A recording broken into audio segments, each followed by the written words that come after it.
La deuxième étape de l'exercice des forces nucléaires non stratégiques a commencé, a rapporté le ministère de la Défense russe.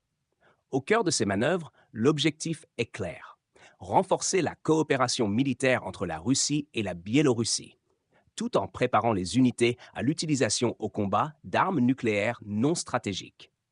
Cette collaboration vise à garantir la souveraineté et l'intégrité territoriale de l'État de l'Union, mais dans un contexte géopolitique tendu.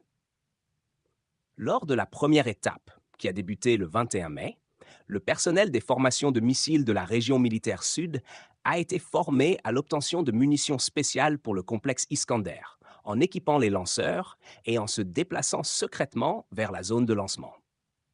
Ces exercices, ordonnés par le commandant en chef suprême Vladimir Poutine, ont également impliqué des unités d'aviation qui se sont entraînées à équiper les unités de combat d'entraînement d'armes aériennes, incluant les redoutables missiles hypersoniques Kinzhal, et à effectuer des vols dans les zones de patrouille. Le ministère de la Défense a souligné que ces manœuvres sont une réponse directe aux déclarations belliqueuses des politiciens occidentaux et aux actions déstabilisatrices de l'OTAN.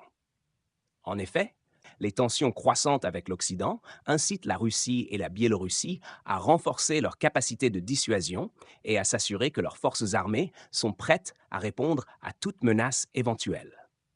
Ces exercices mettent en évidence la détermination de Moscou à ne pas se laisser intimider par les pressions extérieures et à maintenir une posture de défense solide.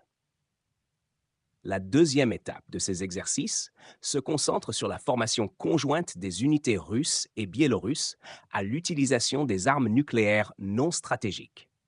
Cette phase vise à perfectionner les techniques et les stratégies de déploiement rapide et efficace de ces armes en situation de combat.